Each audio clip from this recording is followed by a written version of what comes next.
Cette deuxième vidéo consacrée au spectre de la lumière s'intéresse au spectre de REM.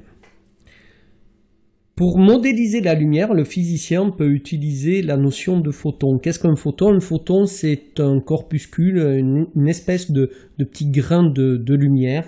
Et la formule suivante, E est égal à h nu, permet de calculer l'énergie d'un photon.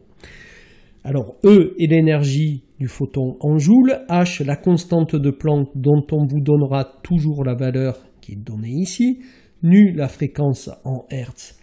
Or, il se trouve que pour caractériser la lumière, on utilise plutôt la notion de longueur d'onde que celle de fréquence. Et ces deux grandeurs sont liées par cette relation, dans laquelle nu est la fréquence en Hertz, lambda la longueur d'onde en mètres, et c'est une constante qui est la célérité de la lumière, qui vaut, je vous le rappelle, 3 fois 10 puissance 8 mètres par seconde. La relation E est égale à h nu peut donc s'écrire également hc sur lambda. Voyons un exemple d'application de cette formule. On vous demande de calculer l'énergie d'un photon de longueur d'onde 420 nanomètres. Première étape, on rappelle la formule, puis on remplace les constantes par les valeurs qui seront toujours appelées. On remplace lambda également par sa valeur, mais en prenant bien soin de convertir en mètres, et je rappelle qu'un nanomètre est égal à 10 puissance moins 9 mètres, et voici l'énergie du photon en joules. Or, il se trouve que l'habitude est prise d'exprimer l'énergie d'un photon ou d'un atome en électronvolts, et un électronvolt vaut 1,60 fois 10 puissance moins 19 joules. Donc pour convertir cette énergie en électronvolts, il suffit de diviser cette valeur par celle-ci. Le résultat vaut 2,96 et 2,96 électronvolts, c'est l'énergie du photon de longueur d'onde 420 nanomètres. Vous avez vu en classe de seconde que les électrons dans un atome ne pouvaient exister que sur différentes couches ou niveaux, K, L, M, etc. Donc d'une façon générale, on peut dire que l'énergie d'un atome est quantifiée, ce qui veut dire que seules certaines valeurs de l'énergie sont possibles. Et le niveau de plus basse énergie est appelé niveau fondamental. Sa valeur est appelée E0. Ici, nous avons représenté un atome dans son niveau fondamental, alors qu'ici, il est dans un état excité, le deuxième état excité. Un atome peut changer de niveau d'énergie.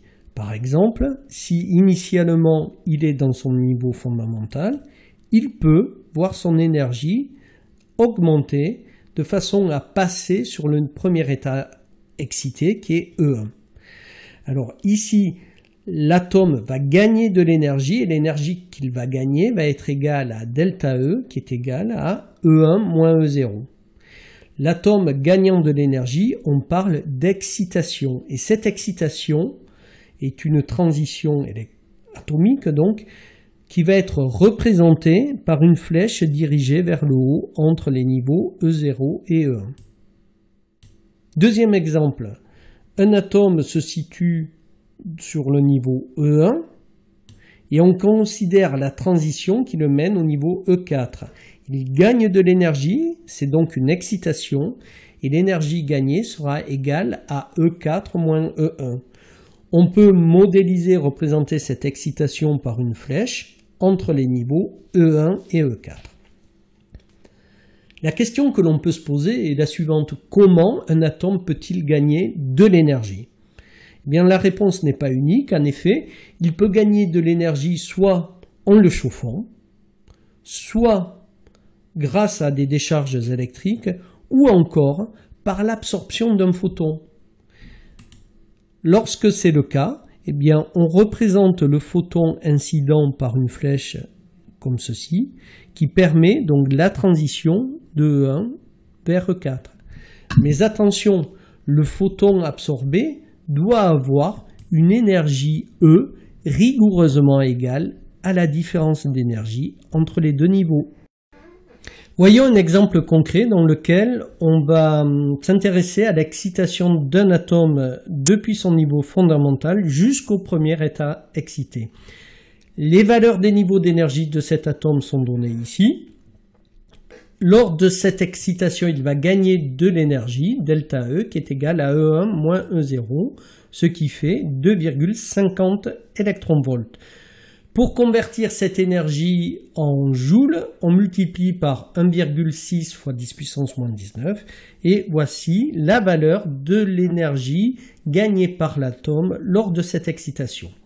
Nous avons vu que cette excitation peut être créée par un photon qui va être absorbé par l'atome à la condition que ce photon ait une énergie E rigoureusement égale à delta E. Nous avons vu précédemment que l'énergie d'un photon, E, est égale à hc sur lambda. On en déduit que lambda est égal à hc sur E. Nous sommes donc en mesure de calculer la longueur d'onde du photon qui a cette énergie. Autrement dit, du photon qui peut permettre cette transition. Donc on remplace hc et E par leur valeur et on trouve 4,97 10-7 mètres ou 497 nanomètres. Alors considérons cette situation. Ici nous avons une source de lumière blanche qui émet donc un spectre continu et dans cette ampoule un gaz qui va contenir ces atomes. Envoyons de la lumière, puis ensuite la lumière qui va sortir de l'ampoule va être décomposée par un prisme.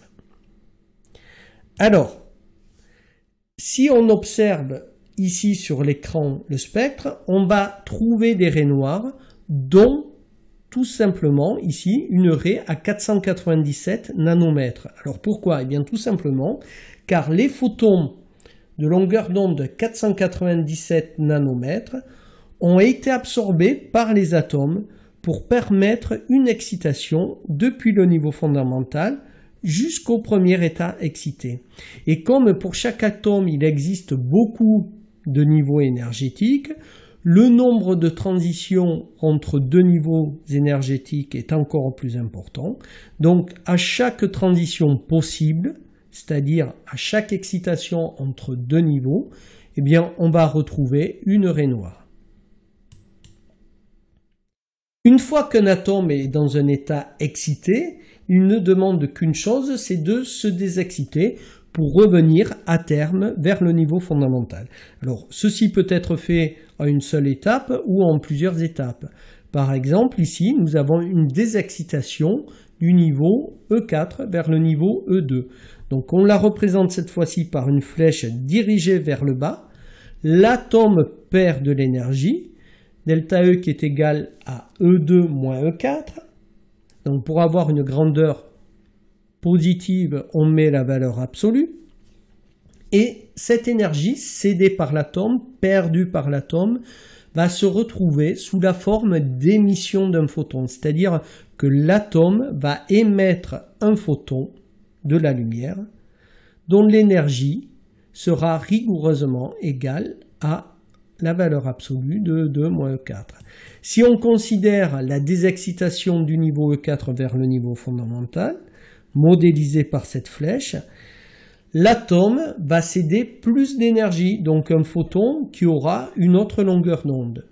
Alors considérons cette fois-ci des atomes qui sont excités, mettons, par des décharges électriques. Ils vont se retrouver sur des niveaux d'énergie élevés et ils vont se désexciter vers des niveaux d'énergie inférieurs, chaque fois en émettant des photons, mais des photons de longueur d'onde bien déterminée. Et ce que l'on va observer, ce sont des raies lumineuses. On aura donc cette fois-ci un spectre de raies d'émission.